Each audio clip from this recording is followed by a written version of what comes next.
우리에게 주신 하나님의 말씀은 빌립보서 4장 4절로 7절까지의 말씀입니다.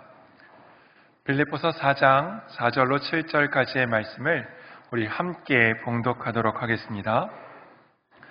주 안에서 항상 기뻐하라. 내가 다시 말하노니 기뻐하라. 너희 관용을 모든 사람에게 알게 하라. 주께서 가까우시니라. 아무것도 염려하지 말고 다만 모든 일에 기도와 간구로 너희 구할 것을 감사함으로 하나님께 아뢰라. 그리하면 모든 지각에 뛰어난 하나님의 평강이 그리스도 예수 안에서 너희 마음과 생각 지키시리라. 아멘. 아마존이라는 전자책 사이트에선 독자들이 어떤 책에 어떤 밑줄을 가장 많이 그었는지 확인할 수 있다고 합니다. 혹시 사람들이 어떤 문구에 밑줄을 많이 쳤을 것 같으십니까?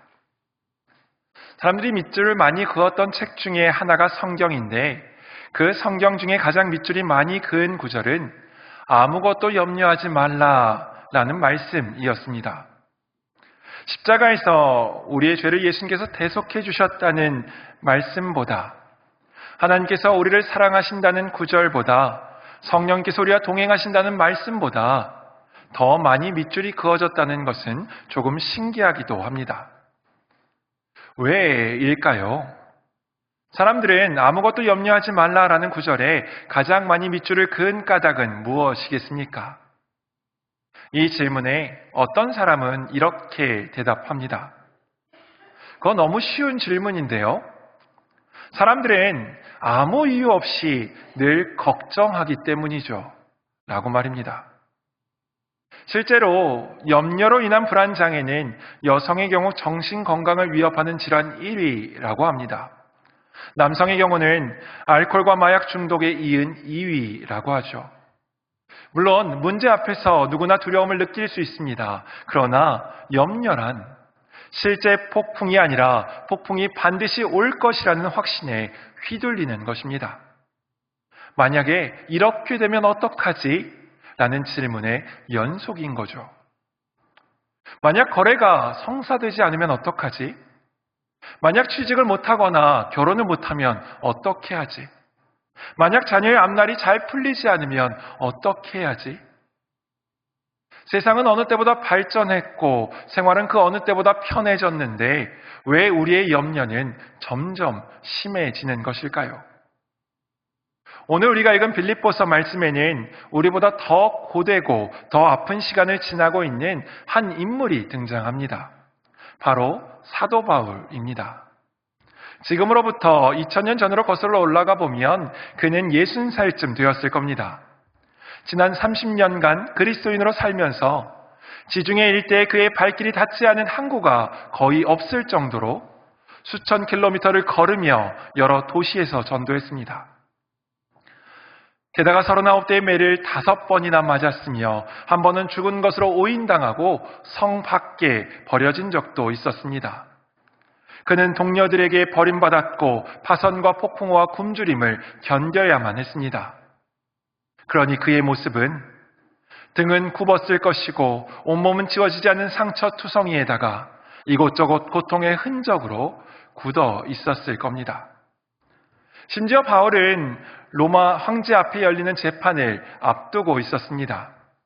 네로는 그리스도인들을 죽여 로마 시민의 환심을 사는 법을 터득했고 바울은 특히 잘 알려진 그리스도인이었습니다. 지금 바울의 모습은 앞으로 그의 미래는 그가 갇힌 감옥만큼이나 어둡습니다. 이 상황 가운데 있는 사도 바울이 빌립보 교회에게 그리고 오늘 우리에게 이렇게 편지합니다. 본문 4절을 다시 한번 읽겠습니다. 주 안에서 항상 기뻐하라. 내가 다시 말하노니 기뻐하라. 아멘. 기쁜 일이 있기에 혹은 앞으로 기쁜 일이 생길 것이기에 기뻐하라는 말이 아닙니다. 오늘 그리고 지금 기뻐하라는 권면입니다. 감옥에 갇혀 있을지라도 말이죠. 바울은 기뻐하라는 것을 얼마나 강조하고 싶었던지 항상이라며 기한까지 없앴고 다시 말하노니 라며 반복까지 합니다. 그의 권면은 단순한 낙관도 아니고 현실을 무시하는 말도 아닙니다. 그렇다면 도대체 어떻게 해야 그의 말대로 우리가 기뻐할 수 있을까요? 첫째로 주 안에 서시기 바랍니다. 사실 이 말씀은 예수님께서 이미 하셨던 말씀입니다. 요한복음 15장 4절에서 내 안에 거하라 나도 너희 안에 거하리라 그렇게 말씀하셨습니다. 그러면서 11절에 가면 내가 이것을 너희에게 이름은 내 기쁨이 너희 안에 있어 너희 기쁨을 충만하게 하려 함이라 라고 말씀하시죠. 기쁨이 가득하다는 것은 내 안에 염려가 머물 자리를 잃게 된다는 의미입니다. 상황과 환경을 넘어서서 기뻐하게 된다는 뜻입니다. 우리가 가끔 오해하는 것이 있습니다. 기쁨이라는 것을 상황과 환경으로부터 얻는 것이라고 착각하는 것입니다. 그래서 상황을 더 좋게 만들면, 환경이 더 나아지면 기쁨을 얻게 될 것이라 기대하며 열심히 살아갑니다. 그러나 성경은 우리에게 분명히 말합니다. 우리의 기쁨은 상황과 환경이 주는 것이 아니라 주님 안에 서 있을 때 주님께서 주시는 것이라고 말입니다. 만약에 우리의 삶에 염려가 끊이지 않는다면, 고독감과 무력감이 불쑥불쑥 찾아온다면 그 이유는 하나입니다.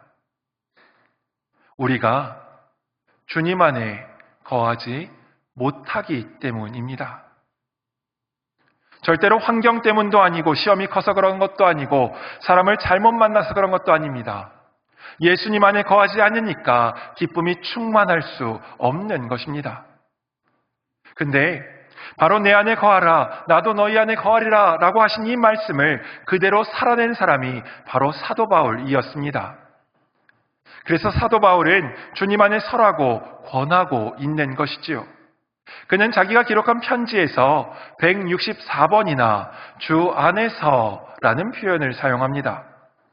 빌립보서 4장만 보더라도 1절에 주 안에서라, 2절에 주 안에서 같은 마음을 품어라, 4절에 주 안에서 기뻐하라, 7절에 하나님의 평강이 그리스도 예수 안에서 너희 마음과 생각을 지키시리라, 그리고 13절에 내가 능력 주시는 자 안에서 내가 모든 것을 할 수 있느니라 라며 여러 번이나 강조합니다.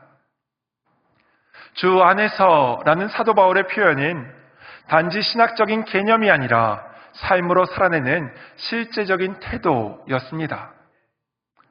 아마 여러분도 주 안에 서 있고 싶으실 것입니다. 오늘 이 자리에 오신 것도 주님의 품에 머물고 싶은 마음 때문이시겠지요. 그런데 어떻게 해야 하는지 막연하게 느껴지신 적은 없으십니까? 조금 더 쉽게 말씀드려 보겠습니다. 주 안에 선다는 것은 마치 어린아이가 엄마 아빠 품에 달려가 안기는 것과 같습니다. 아이가 부모를 보며 달려가 안기는 이유는 단순합니다. 부모가 자신을 사랑해 줄 것을 믿고 어떤 상황에서도 자신을 지켜줄 유일한 존재라는 것을 알고 있기 때문입니다. 혼자가 아니고 안전하며 무조건적인 사랑을 받을 수 있다는 믿음 때문입니다. 그래서 예수님은 우리가 어린아이가 부모에게 달려가 안기듯 믿음으로 주님께 나아오는 것을 기뻐하십니다. 그런데 안타깝게도 어른이 되어갈수록 그게 참 쉽지가 않습니다. 정말 주님이 나를 받아주실까? 내 마음속에 의심이 들기 때문입니다. 주님이 나의 모든 것을 알고 계실 텐데, 내 모습 가운데 부끄러운 것 모두를 이렇게 알고 계시는데 주님이 나를 외면하진 않으실까? 확신이 없는 것입니다. 혹시라도 여러분들 중에 이러한 고민을 하고 계신 분이 있다면 이 시간에 꼭 기억하셔야 합니다. 주님은 언제나 여러분이 주님 품에 달려오기를 원하시며 여러분을 간절히 기다리고 계십니다. 이렇게 설명드려 보겠습니다. 여러분 평소에 여러분의 몸에서 어디를 가장 많이 인식하십니까? 가장 중요한 곳을 묻는다면 뇌나 심장이라고 대답할 수 있을 겁니다. 그런데 실제로 가장 많이 신경 쓰이는 곳은 어디이신가요? 중요한 곳이 아니라 아픈 곳입니다. 항상 생각하고 늘 살피고 늘 돌보는 곳은 내가 아픈 곳이라는 겁니다. 발을 다쳐서 깁스했다고 한번 상상해 보십시오. 옷을 입을 때, 차를 탈 때, 사람들이 많은 곳을 지나갈 때, 몸에서 중요한 뇌나 심장이 다치지 않도록 조심해야겠다라고 생각하실까요? 아닐 겁니다. 팔이 아프지 않도록, 덧나지 않도록 계속 신경을 쓰고 항상 생각하게 될 것입니다. 예수님은 요한복음에서 하나님이 세상을 이처럼 사랑하신다라고 말씀하십니다. 하나님이 세상을 사랑하신다는 것은 누구를 그렇게 사랑하시는 것일까요? 여러분들 중에 나는 아닌 것 같습니다 라고 생각하는 바로 그 사람입니다.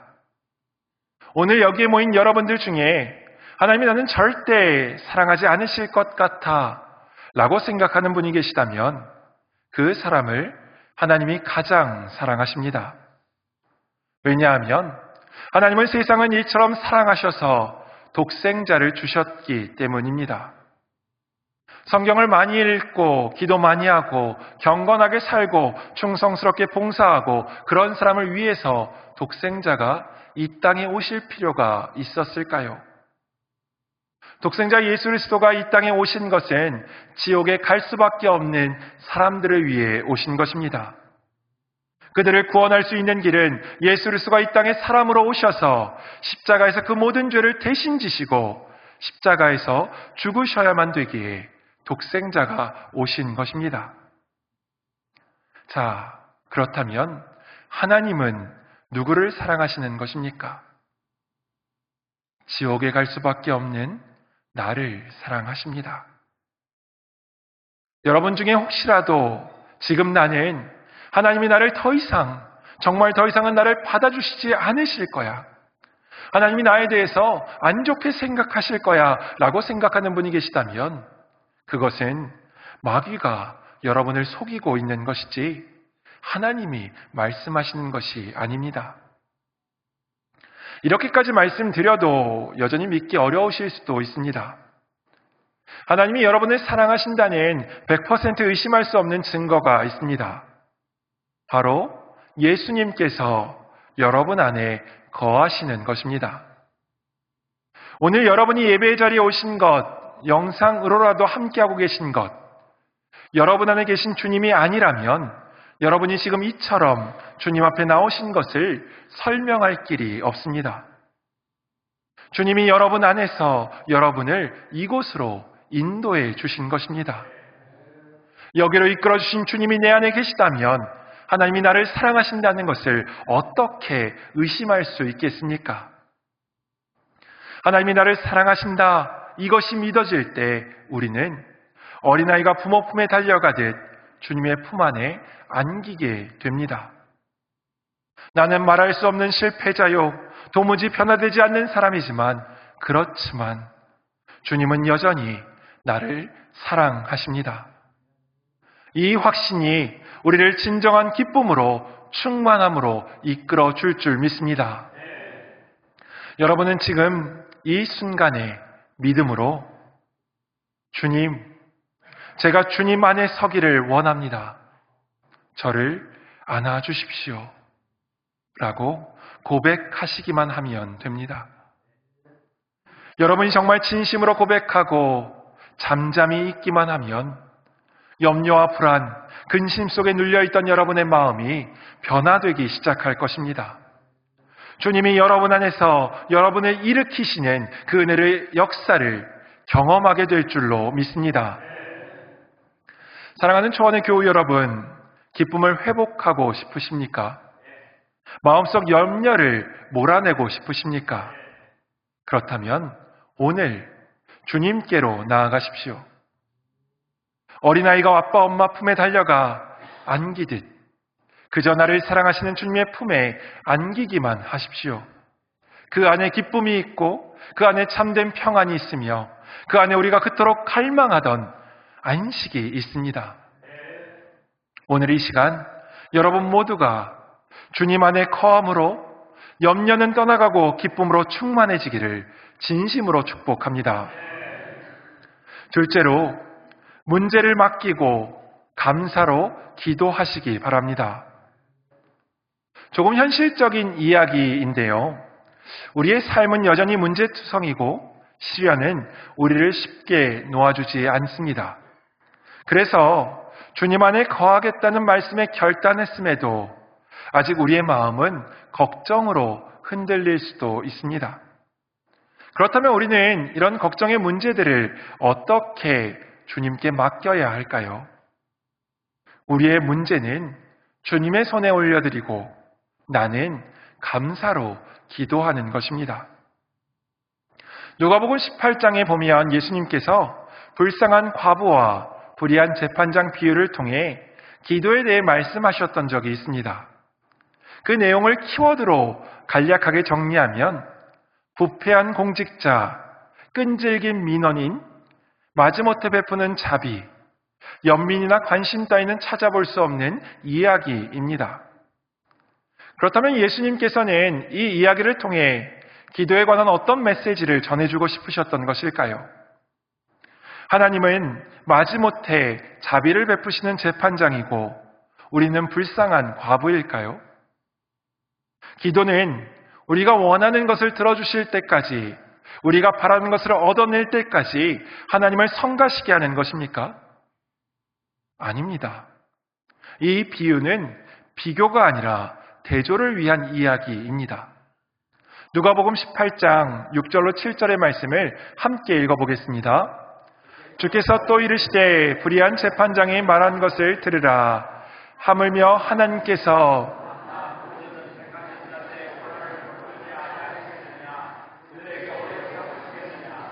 아멘.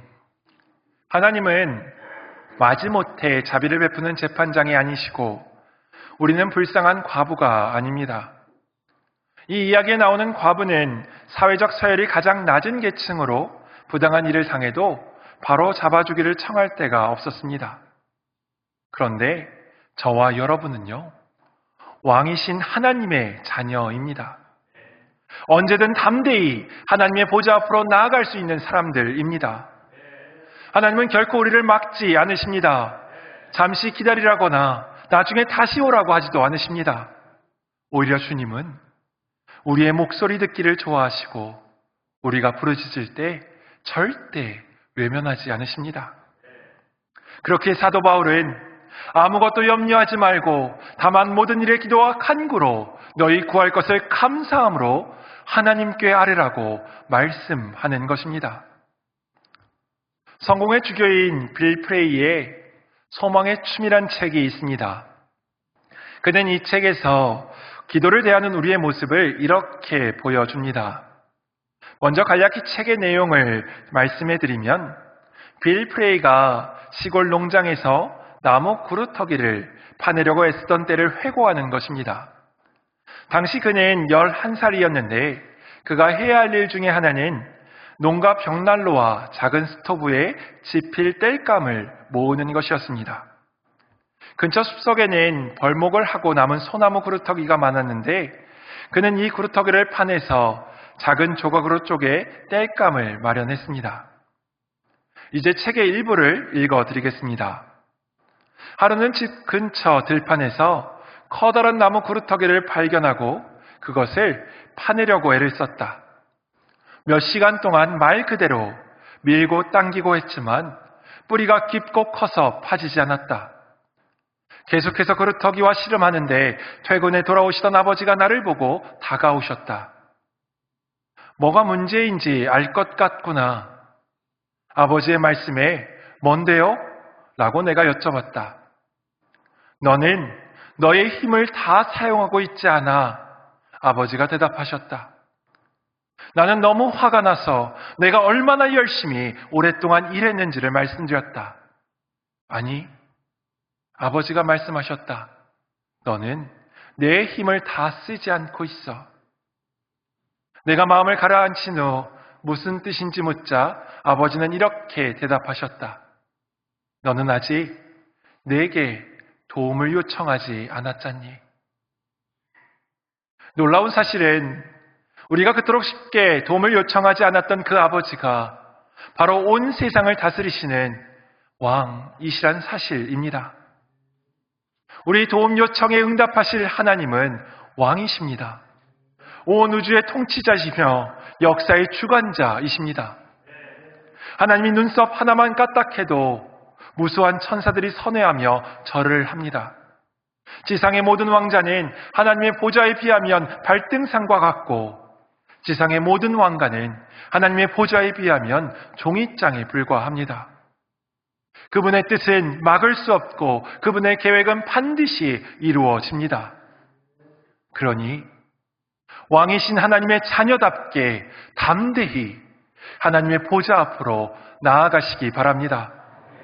그리고 간청하십시오. 하나님은 우리가 전심으로 부르짖고 간절히 기도할 때 반드시 응답하십니다. 염려가 찾아올 때마다 그 믿음으로 주님께 도움을 요청하는 저와 여러분이 되기를 간절히 바랍니다. 그럼 구체적으로 우리는 어떤 기도를 해야 하고 무엇을 구해야 할까요? 단순히 문제를 해결해 달라고 기도하면 될까요? 상황이 나아지기만을, 환경이 바뀌기만을 기도하면 충분할까요? 바울은 말합니다. 믿음으로 사랑을 고백하고 믿음으로 간구하며 믿음으로 감사의 기도를 드리십시오.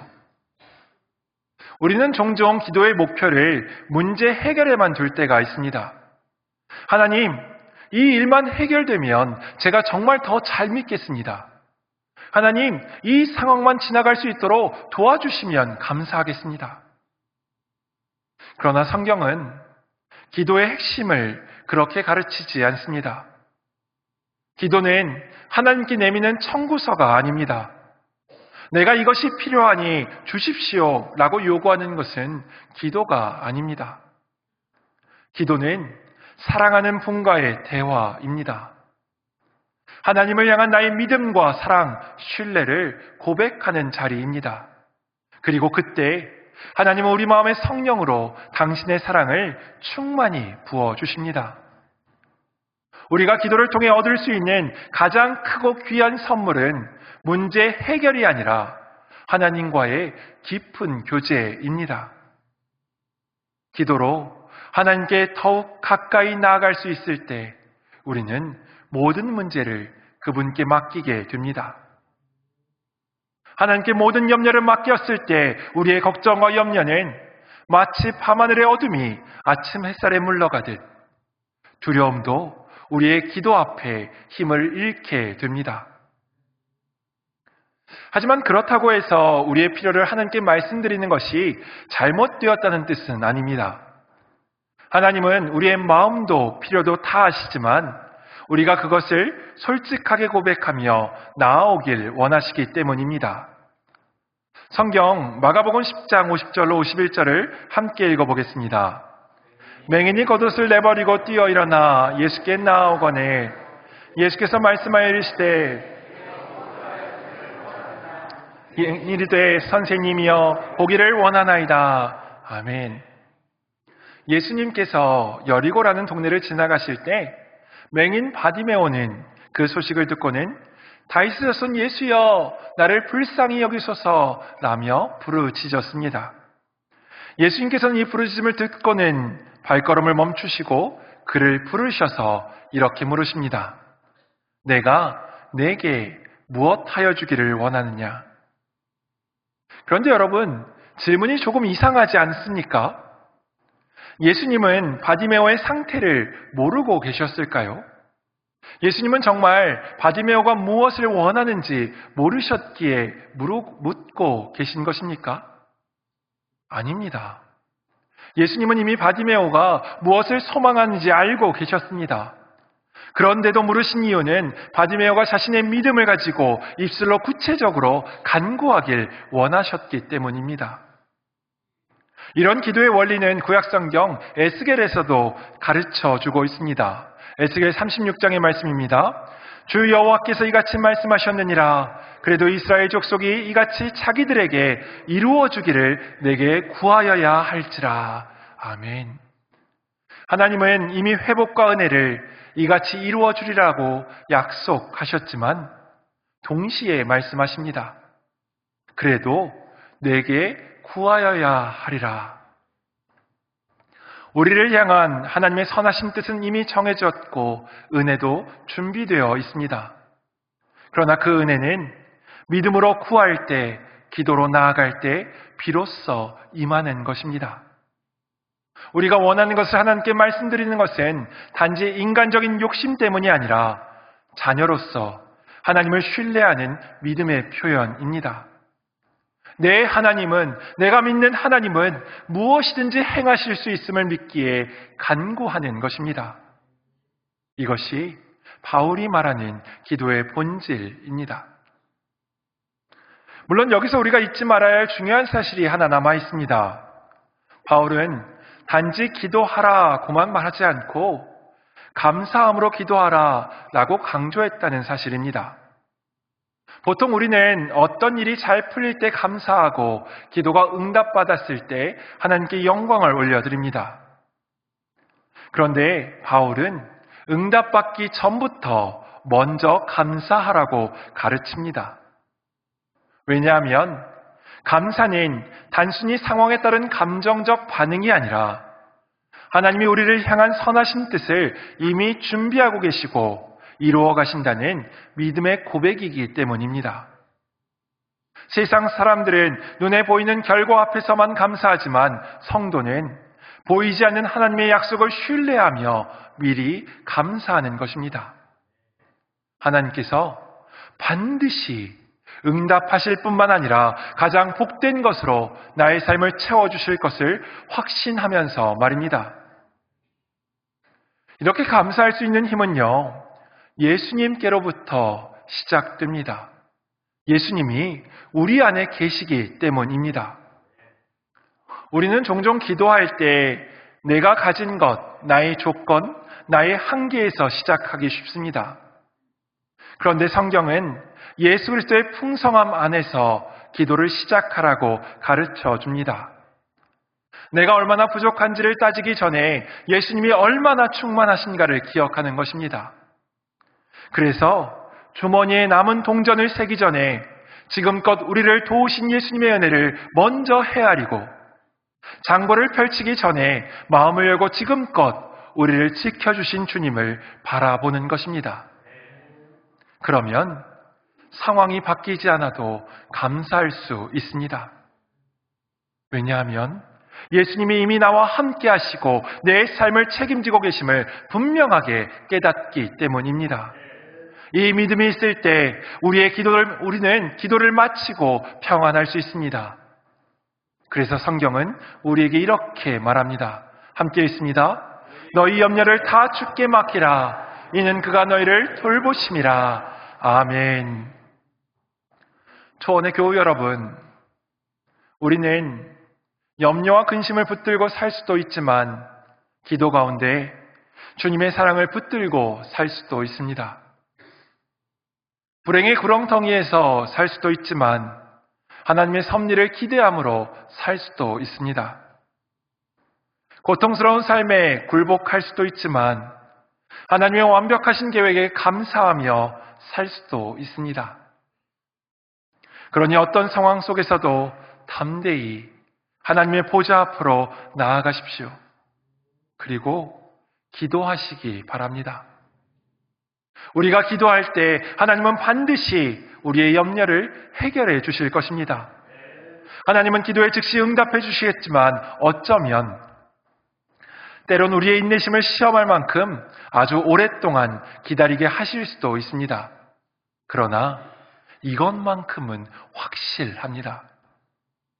우리가 하나님을 향할수록 우리에게는 세상이 결단코 빼앗을 수 없는 내적 기쁨과 평안이 생길 것이라는 믿음 말입니다. 기쁨에 이르는 길은 기도로 포장되어 있습니다. 그러니 염려하지 마시고 언제나 기도할 수 있는 초원의 교우들 되시길 축복합니다. 셋째로, 하나님이 함께 하심을 기억하시길 바랍니다. 본문 7절을 현대인의 성경으로 함께 읽어보겠습니다. 그러면 도저히 상상할 수도 없는 하나님의 놀라운 평안이 그리스도 예수 안에서 여러분의 마음과 생각을 지켜주실 것입니다. 아멘. 개역개정 성경에서는 평강이라는 단어로 기록되어 있는데, 이 하나님의 평강은 단순히 마음의 안정을 뜻하지 않습니다. 그것은 외부 상황과 무관하게 지켜지는 내면의 평안을 의미합니다. 하나님의 능력이 나를 보호하고 계시다는 확신입니다. 본문에서 지켜주신다라는 표현은요, 군사 용어였습니다. 군대가 마을이나 성을 철통같이 방어할 때 쓰였던 단어입니다. 바울이 이 표현을 선택한 데에는 이유가 있었는데요.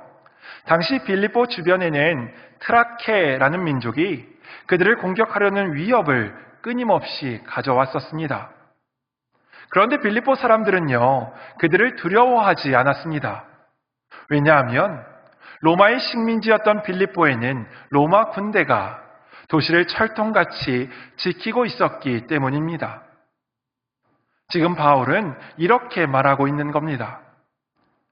너희가 로마 군대 때문에 안심하는 것처럼 하나님의 평강이 너희 마음과 생각을 지켜주실 것이다 라고 말입니다.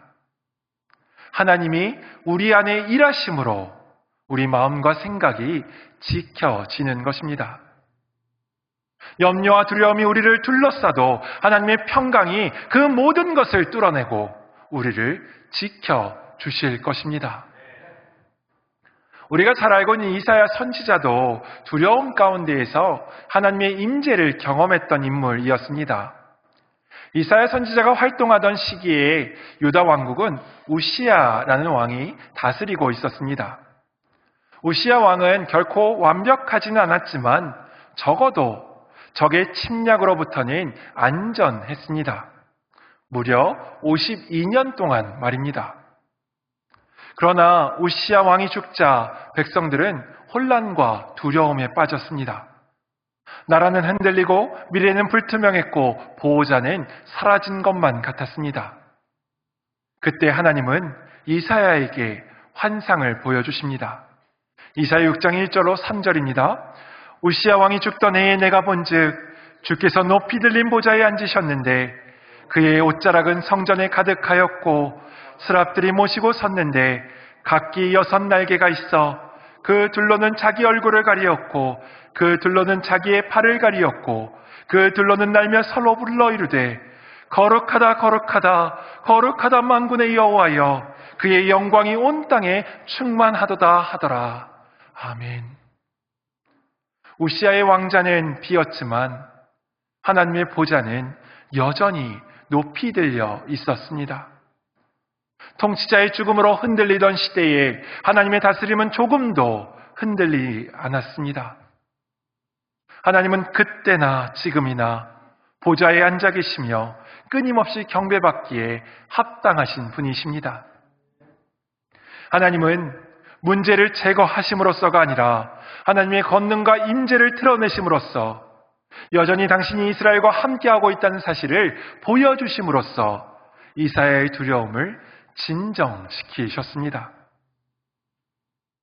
이사야가 경험한 그 두려움은 오늘을 살아가는 우리에게도 동일합니다. 우리의 삶에도 우시야가 죽을 수 있습니다. 의지하던 사람을 잃고 건강이나 직장이 위협받고 삶의 기반이 무너지는 일들이 일어납니다. 그러나 잊지 마십시오. 하나님의 보좌는 결코 비어있지 않습니다. 하나님은 언제나 통치하시며 지금도 여전히 우리와 함께 계십니다. 그렇기에 너는 특별하단다의 책의 저자로 유명한 맥스 루케이도는 이렇게 고백합니다. 죽음이 우리의 기쁨을 앗아갈 수 있을까? 아니다. 예수님은 죽음보다 크시다. 실패가 우리의 기쁨을 앗아갈 수 있을까? 아니다. 예수님은 우리의 죄보다 크시다. 배신이 우리의 기쁨을 앗아갈 수 있을까? 아니다. 예수님은 결코 우리를 떠나지 않으신다. 질병이 우리의 기쁨을 앗아갈 수 있을까? 아니다. 하나님은 무덤 이편이든 저편이든 우리를 낫게 하시겠다고 약속하셨다. 실망이 우리의 기쁨을 앗아갈 수 있을까? 아니다. 설령 우리의 계획이 어긋날지라도 하나님의 계획은 어긋나지 않는다. 조원교회 여러분, 여러분에게는 여러분을 누구보다 사랑하시는 하나님이 계십니다. 늘 여러분을 보호하시는 천상의 군대가 있습니다. 여러분 안에는 예수님이 임재해 계시고 그리스도 예수 안에서 여러분은 모든 것을 가진 사람들입니다. 예수님은 여러분에게 누구도 앗아갈 수 없는 참된 행복을 주셨고 끝이 없는 은혜와 날마다 자라나는 지혜를 여러분에게 주고 계십니다. 그러니 미래에 대한 염려가 엄습하거든 하나님의 주권 안에서 기뻐하십시오. 우리가 할 수 없는 일을 하나님은 하실 수 있다는 사실에 기뻐하시기 바랍니다. 그리고 여러분의 마음과 생각을 하나님이 지금도 나와 함께 계신다는 믿음으로 채우시길 바랍니다. 그 믿음이 오늘도 우리의 은혜의 울타리 되어 기쁨과 평안을 지켜낼 줄로 믿습니다. 하나님이 우리와 함께 하시며 우리 안에 그분의 평강으로 역사하신다는 이 약속이 믿어지기를 진심으로 축복합니다. 이제 말씀을 맺습니다. 우리 삶에는 쉬운 문제가 하나도 없습니다. 건강은 예전 같지 않고 자녀의 앞날은 불안하며 일터와 재정의 문제는 마음을 눌러옵니다. 관계의 상처, 외로움, 갑작스러운 사고와 질병, 인생의 변수들은 끊임없이 염려와 걱정을 불러옵니다. 그러나 그 모든 현실 속에 오늘 하나님은 우리에게 이렇게 말씀하십니다. 아무것도 염려하지 말라. 주 안에서 항상 기뻐하라. 감사함으로 기도하라. 그리하면 나의 평강이 너희 마음과 생각을 지킬 것이다. 그렇습니다. 회사가 구조조정에 들어가도 하나님께서는 여전히 세상을 다스리십니다. 질병은 재발했지만 하나님께서는 여전히 그분의 보좌에 앉아 계십니다. 면접에선 떨어졌지만 하나님께서는 여전히 나의 인도자 되십니다. 그러므로 염려가 삶을 흔들 때마다 주님의 품으로 달려가십시오.